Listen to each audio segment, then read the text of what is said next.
Well, here we are again, folks, in one of my favorite of all chapters in the Bible. This is one of my favorite, right here. Chapter 3, everything has its own time. To everything there is a season, a time for every purpose. Get that word, purpose. For every purpose under heaven. There is a time to be born and a time to die. There is a time to plant and a time to pluck up what is planted.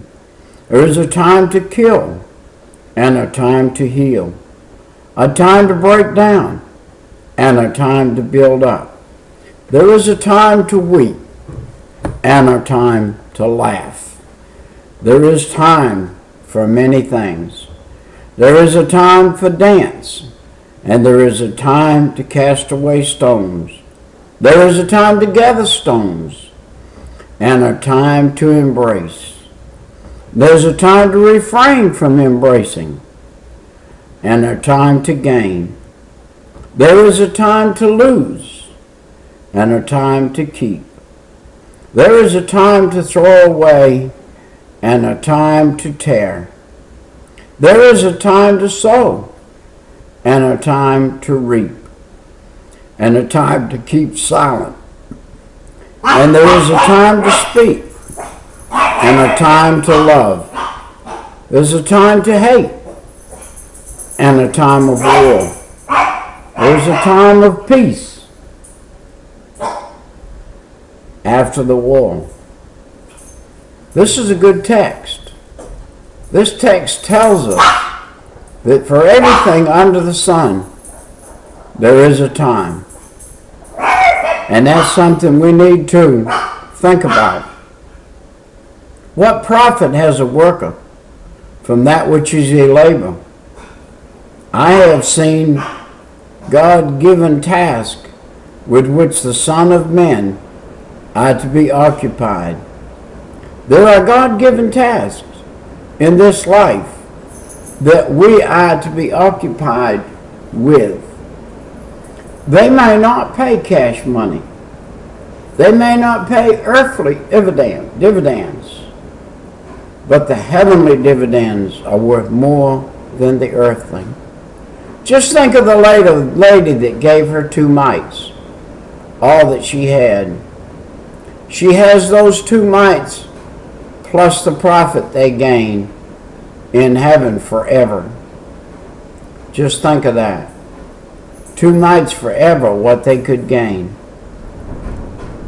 And also, he said, he has put enmity between the hearts, except that no one can find out the work that God has from the beginning to the end. No man can find out what the work is God has from the beginning to the end. That's something only he knows, and only he knows when it's going to be. Know that nothing is better from then to rejoice and to do good in their lives, and also that every man should eat and drink and enjoy the good of all his labor. It is the gift of God. And by the way, the Lord said we should. He said if a man doesn't work, he shouldn't eat. But he said if he does work, it's not a sin to take some profit from that work. Give the first fruits to the Lord, and then take the second and buy your food and what you need to live. It's not wrong to have good clothes. It's not wrong to live in a good house. It's not wrong to drive a good car. What is wrong is to put it before God. And that's the mistake. He said, I know that whatever God does, it shall be forever. Now, that right there was an astounding thing for Solomon to say, because Solomon didn't think of the forever. He was a man that lived for the temporary time. And he did not think of the forever until it was too late, until he was down at the end of his time. And in the place of righteousness, iniquity was there. He found out that when he really wanted to be righteous or have a righteous thing happen, his body overtook him, and he was given to the flesh rather than to. So I said in my heart, God shall judge the righteous and the wicked, for there is a time there for every purpose and for every work. There was a time for every purpose and for every work. He said, I said in my heart concerning the condition of the sons of men, God tests them, that they may see that they themselves are like animals. For what happens to the sons of men also happens to animals.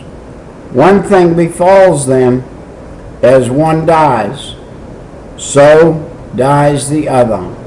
Surely they all have one breath. Man has no advantage over animals, for all is vanity.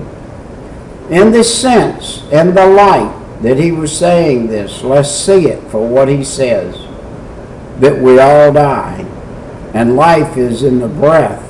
And when you take the breath out of an animal or a man, they're dead.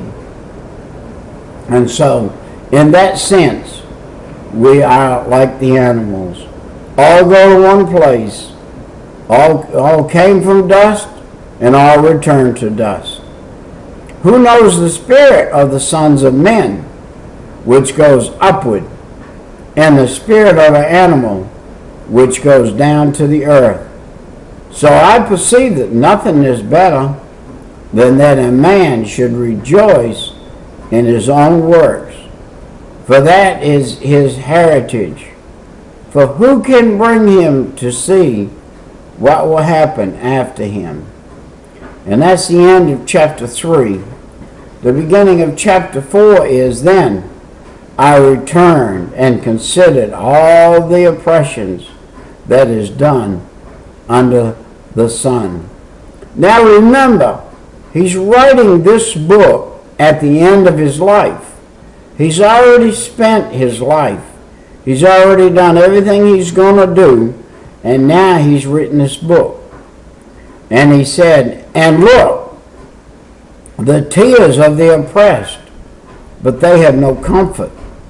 On the side of their oppression there is power. Therefore I praise the dead who were already dead, more than the living who are still alive. Yet better than both is he who has never existed, who has not seen the evil work that is done under the sun. Here's a man at the end of his life in such a great depression that he wrote it down in a book and said, I would have been better had I not lived than to live the life that I lived. He came down to oppression. He came down to where many of the people are living today. The movie stars today, been married 10 times and still can't be satisfied. Have had all the money in the world and still can't be satisfied. They end up using all the money they've earned, everything they've spent, going to the pawn shop with their Emmys and pawn their Emmys, pawn their $1,000 watches that they may go out and have one night of cocaine and one night of drug abuse and one night of some way to pass out, only to wake up in the morning and say, I'm still alive. What can I do to make it through the day? They start out early in the morning, either shooting up or doping up with some liquor, and they end up at night in a stupor, and the next day wishing that they didn't wake up. So next thing you know, you find them either drowned in a bathtub or jumping off a rail or running off the road, or something happening to them to end their life, not knowing that if they would just say, God, I'm a sinner, forgive me of my sin, come in my heart and save my soul, they can end that miserable physical life and start a new one. and turn that one around. All the houses for abuse you can go to, all you want. They will temporarily put a stay on you that will come back when you get out. There is no one alone without compassion.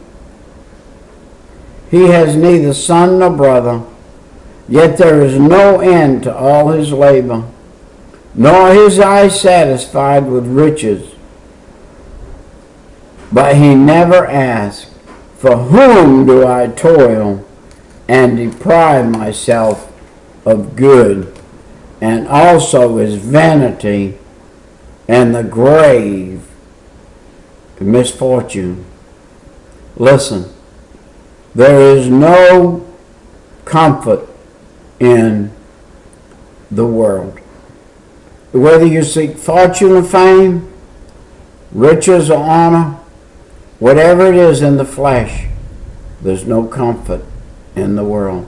You can achieve it all and die miserably. You can achieve it all and want to die every day with it all.